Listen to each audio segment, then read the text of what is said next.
Ethan Cross, Victor Hale, Dante Rivera, Lucas Granger, Miles Kendrick, Gideon Price, and Sebastian Cole, 7 names that strike fear into every corner of Corcoran State Prison. These are not ordinary inmates. They are masterminds of brutality, manipulation, and terror.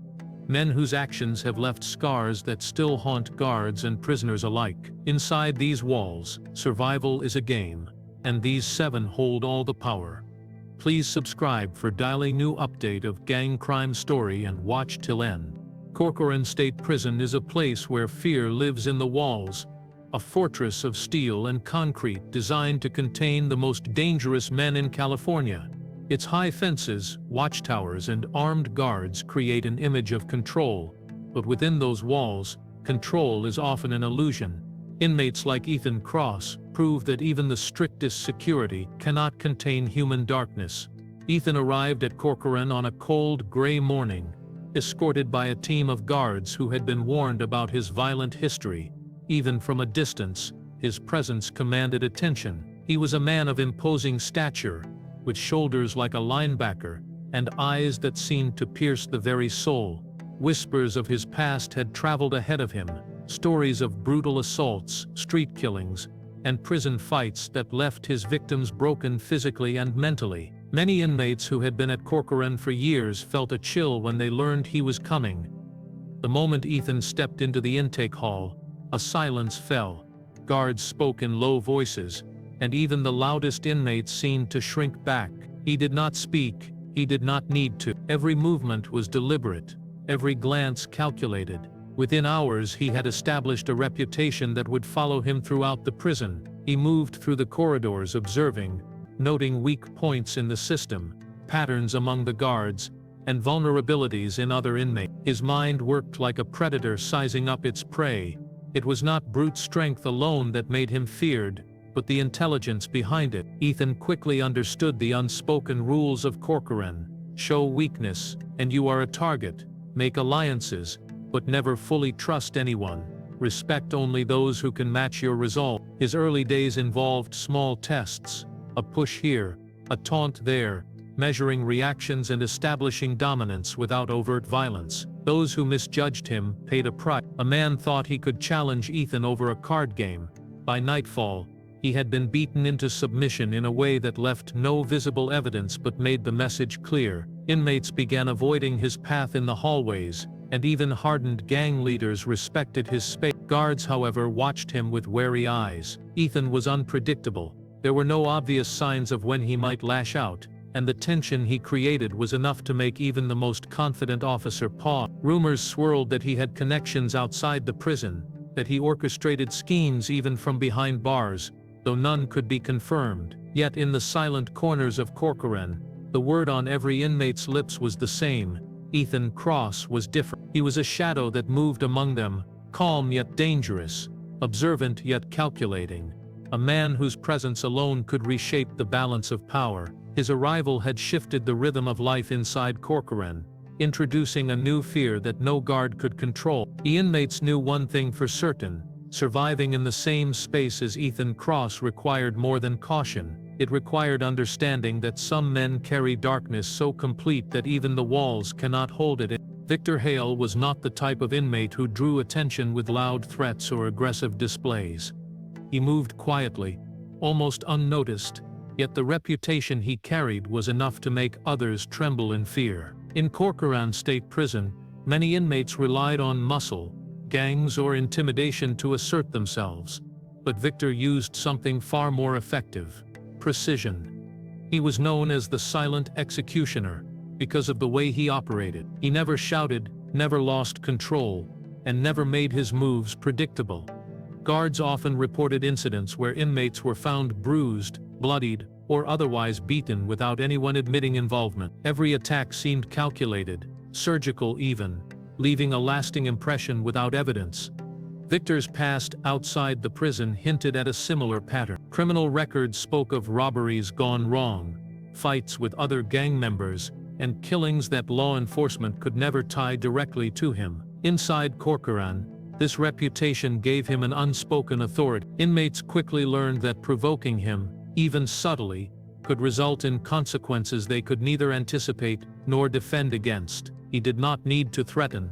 The fear was in the silence and the intensity of his gaze. Each corridor he walked through seemed to shrink in size, as though the walls themselves respected his presence. Victor's intelligence amplified the terror he inspired. He studied routines, observed guards, and tracked the smallest changes in behavior among fellow inmates. One guard noted that Victor could predict when a fight might break out simply by watching body language and subtle shifts in posture. It was said that he could orchestrate situations where others would unknowingly act as his agents, delivering punishment or fear on his behalf, while he remained untouched. No one dared challenge him directly, and even alliances were formed with caution. Fellow inmates either kept him at a distance or sought his approval before taking bold steps, because failing to anticipate his reactions could have devastating consequences. On several occasions, new prisoners were warned by those who had seen Victor in action. The tales were chilling. A man confronted Victor over a personal slight and found himself cornered late at night in a dark cell block, beaten, and left for others to discover hours later. In the aftermath, Victor never admitted to anything. The guards could only report the injuries, and the rest of the prison whispered about him. His calmness, his calculated actions, and his ability to instill fear without making a scene made him one of Corcoran's most dangerous figures. Unlike many who relied on chaos or brute force, Victor wielded control, precision, and patience. In the silent moments of the night, when the prison hallways were empty and shadows stretched along the walls, inmates sometimes reported hearing soft footsteps, a reminder that Victor Hale was always watching. And in a place where survival depended on vigilance, knowing that he could be anywhere, at any time, was enough to keep the entire block on edge. He was not just an inmate, he was a living embodiment of fear, proof that in Corcoran, silence could be deadlier than violence. The prison yard at Corcoran State Prison was supposed to be a place for exercise, a rare area of freedom where inmates could walk, run, or simply pass time under the watchful eyes of guards. But for some, it became a stage for dominance and fear. Dante Rivera, a man whose size and presence were impossible to ignore, ruled the yard with a quiet but terrifying authority. Unlike others who relied on cunning or intimidation alone, Dante combined brute strength with an unpredictability that left everyone around him constantly on edge. He was tall, muscular, and moved with a confidence that made it clear he had survived every challenge life had thrown at him. In the yard, Dante created his own rules. Inmates knew that a careless comment, a wrong glance, or even an accidental bump could draw his attention and his wrath. What made him particularly dangerous was his sense of timing and control. He could escalate a situation to violence within seconds and disappear into the crowd just as quickly, leaving chaos behind and witnesses unsure of what they had seen. Guards often described feeling the tension in the air even before Dante acted. One day, a minor argument over a card game quickly escalated under his watch. Two men started to argue, and Dante, who had been observing from a distance, stepped in. What followed was a violent display that left 3 inmates injured, yet Dante was gone before anyone could intervene. No one saw him strike or even touch the victims directly, but the brutality left its mark. Word spread quickly through the prison. Inmates whispered about Dante in hushed tones, describing his ability to enforce control without overtly breaking the rules of the prison. Some speculated that he had an almost instinctive understanding of human behavior, knowing exactly how far he could push someone before they broke. His reputation became a tool as dangerous as his fists. Alliances in the yard were constantly shifting. Some inmates attempted to challenge him, only to find themselves beaten down or quietly humiliated. Others chose to align themselves with him, knowing that survival often meant recognizing the strongest force around. Even gangs powerful enough to control sections of the prison had to consider Dante's presence. He operated almost like a shadow authority, enforcing his own set of rules that often went unnoticed by the official prison hierarchy. Yet despite his dominance, Dante remained an enigma. He rarely spoke, and when he did, his words were calculated and few. His actions were deliberate, designed to inspire fear and respect rather than provoke chaos for its own sake. Inmates learned quickly, survival in the yard required more than strength. It required caution, awareness, and an understanding of Dante Rivera's method. Any misstep could result in physical injury or public humiliation, both of which carried long-lasting consequences inside Corcoran. The yard, a place meant for exercise and respite, had become Dante's domain, a proving ground where the strong survived and the reckless disappeared. Lucas Granger was a different kind of threat inside Corcoran State Prison. While others relied on physical dominance or sheer intimidation, Lucas ruled with his mind. Prisoners and guards alike soon realized that he was a master manipulator, earning the chilling nickname, the puppeteer. Unlike the violent outbursts of others, his cruelty was subtle, hidden in the whispers, the suggestions, the carefully planted seeds of doubt. Lucas had an uncanny ability to influence people without ever raising a hand. He watched and listened, learning the desires, weaknesses, and fears of every inmate he encountered. One of his first acts in Corcoran was to identify the most influential prisoners and slowly turn them against one another. What looked like disagreements or rivalries were, in fact, carefully orchestrated moves on his invisible chessboard. Inmates unknowingly carried out his plans, believing they were acting independently. A fight would erupt between two rival factions, leaving injuries and tension, yet Lucas would remain in the background, untouched and unnoticed, as though he had orchestrated the chaos from the shadows. Guards were often baffled. How could so many incidents occur with no clear instigator? How could one man control so much without even appearing to intervene? Lucas's intelligence made him terrifying. He seemed to predict the reactions of others, guiding them in ways that maximized fear and disruption. When a new inmate arrived, Lucas would approach subtly, offering advice or a warning. The new prisoner, feeling grateful or indebted, would soon find themselves acting according to Lucas's unspoken directions, sometimes against their own ally. Over time, it became clear that he had created a web of influence that extended through several tiers of the prison population. Even gang leaders, who had survived years of violent struggle, were not immune to his manipulation. Lucas understood human nature better than anyone in Corcoran, using it to maintain power without ever breaking rules directly. One shocking example occurred when he convinced a group of inmates to sabotage another's privileges, causing frustration and mistrust among the rank. By the time the conflict was discovered, Lucas's role was invisible. The tension he created served his purposes, elevating him further in the unspoken hierarchy of fear. Despite his quiet demeanor, his reputation grew rapid. Inmates began whispering warnings to newcomers. Never underestimate Lucas Granger. He doesn't need fists or weapons, his mind is sharp, and his reach is longer than you can see. The idea of a man who could control chaos without ever physically intervening was unnerving. Even the most hardened criminals recognized that Lucas's style of control was more dangerous than violence. In a place like Corcoran, where physical threats are expected, the psychological ones could be even deadly. By the time he had been in the prison for months, Lucas Granger had established a subtle dominance that no one could challenge openly. He was everywhere and nowhere, a puppeteer pulling invisible strings, proving that some of the most dangerous inmates are those who control the mind rather than the body. Miles Kendrick was unlike any other inmate in Corcoran State Prison.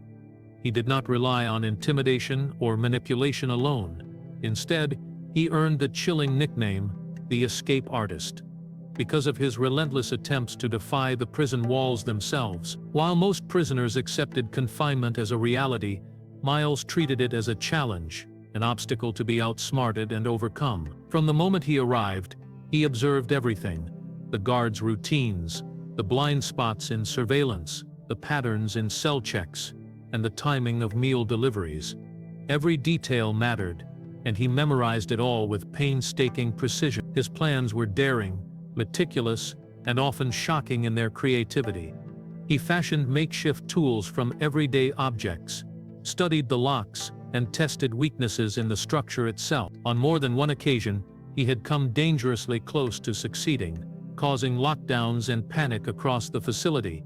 Guards quickly learned that Miles's intelligence made him more dangerous than the strongest inmate.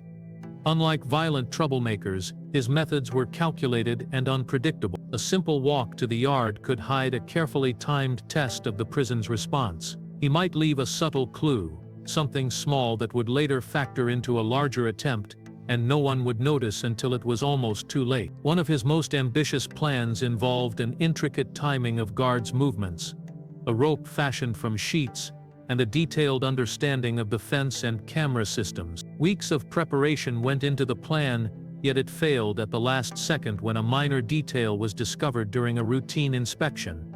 Despite the failure, the event left chaos in its wake. The yard was emptied, multiple cell blocks were locked down, and even the guards who thought they knew the prison inside out were left scrambling. Inmates were awed by his audacity, and some quietly admired his intelligence, while others feared the recklessness that could put them all at risk. Miles never showed disappointment or anger at failure. Instead, he observed, learned, and adapted. Each attempt made him smarter, more resourceful, and more unpredictable. His presence forced both guards and prisoners to be constantly vigilant, knowing that at any moment, he could attempt something that would disrupt the order of Corcoran. What made Miles even more terrifying was that he thrived on the tension he created. Just the knowledge that he was planning, watching and thinking several steps ahead was enough to unsettle everyone around him. The prison walls, designed to contain the most dangerous men in California, could not contain his mind, and while he remained behind bars, his legend grew. Whispers spread that no cell, no fence, and no routine could ever truly hold Miles Kendrick. Even without breaking free, he had found a way to dominate the environment, proving that in Corcoran State Prison, the most dangerous threats are not always the ones you can see. Gideon Price was not a man feared for his size, strength, or aggression. In a prison where physical power often dictated survival, Gideon earned his notoriety in a far more unsettling way. They called him the Dark Prophet, a nickname born from his uncanny ability to predict events before they happened. At first, the predictions seemed like coincidence, small comments that later lay true in strange and unexpected ways. But soon, inmates and guards alike realized that Gideon's foresight was far beyond ordinary intuition. He could foresee altercations, riots, and personal confrontations days, sometimes weeks, before they occurred. No one could explain how he did it. His cell was sparse, almost unremarkable, yet those who visited the block to observe him often left uneasy, as if the walls themselves carried the weight of his presence. Gideon did not speak loudly or boast about his ability. Instead, he offered cryptic remarks and subtle warnings, delivered in calm, deliberate tones. Inmates who ignored them soon found themselves caught in the exact situations he had described. One notable incident involved a routine yard exercise that Gideon had predicted would escalate into a violent fight. Most dismissed his words as paranoia, yet, on the day he had warned about, a confrontation erupted exactly where and when he had said it would, leaving multiple prisoners injured and the guards scrambling to regain control. From that moment, his reputation was sealed. Others began to seek his advice, some out of fear, some out of curiosity, and some hoping to avoid the disasters he seemed to predict with frightening accuracy. Yet Gideon never intervened directly. His power lay in influencing perception, guiding action, and subtly shaping outcomes without ever lifting a finger. Even guards noted an eerie pattern. When Gideon walked past, tension in the hallways increased, and conflicts often seemed to follow him, as if his presence alone could spark unrest. Rumors grew among inmates that Gideon had a network of information, listening to whispers, studying behaviors, and using his knowledge to anticipate every move inside Corcoran. But many suspected there was more than observation involved. His predictions were too precise, too consistent to be mere coincidence. Gideon Price had mastered the art of psychological dominance. He instilled fear not through violence but through inevitability, making people feel trapped in a web they could not escape. In a prison built to contain physical danger, his mental power became a force no one could ignore. Even hardened criminals found themselves wary, respecting his uncanny abilities and keeping him at a distance. He did not rule through intimidation or brute force, yet his influence spread through the prison quietly, like a shadow that never left. In Corcoran, where survival often depended on strength and alliances, Gideon proved that the most terrifying weapon was not a knife, a fist, or even a gang. It was the knowledge of what was coming before anyone else knew it. His presence was a chilling reminder that some men wield power not through action, but through vision, and that in a place designed to break spirits, foresight could be more deadly than violence itself. Sebastian Cole was a master of control in a way that few inmates could understand. While others relied on violence, manipulation, or intimidation, he created a network of loyalty so tight and secretive that it became a force all its own within Corcoran State Prison. He was known as a strategist, someone who could influence entire groups without ever showing overt aggression. From the moment he arrived, Sebastian studied the inmates and their alliances. He observed the unspoken hierarchies, the subtle competitions, and the silent battles for dominance. Within weeks, he had begun recruiting followers, offering protection and support in exchange for obedience. His method was insidious. He did not demand loyalty through threats or fear alone. He promised security, a place in his invisible network, and the illusion of power. Those who joined quickly realized that Sebastian's influence was more extensive than they had imagined. He could make enemies disappear, arrange punishments, and ensure privileges for those who followed his guidance. The chain of loyalty he built extended far beyond his immediate followers. Entire sections of the prison were indirectly under his control, as inmates carried out his instructions, sometimes without even knowing it. One of the most shocking aspects of Sebastian's power was his ability to punish betrayal without direct confrontation. If someone broke the unspoken rules of his network, retribution was swift and brutal. Injuries, isolation, and humiliation became tools to maintain obedience, and those who witnessed it knew better than to challenge him. His influence created an atmosphere of tension throughout the prison. Inmates moved carefully, aware that their actions might be monitored or reported back to Sebastian. Even the guards noticed patterns in behavior that seemed too coordinated to be random, though they could not trace them back to a single source. Sebastian thrived in the shadows, never seeking recognition, yet his presence was felt everywhere. One particularly chilling incident involved a new inmate who thought he could bypass Sebastian's network by ignoring it. Within days, he found himself surrounded, his privileges stripped and his alliances undermined. By the time anyone noticed, the damage was done. The message was clear.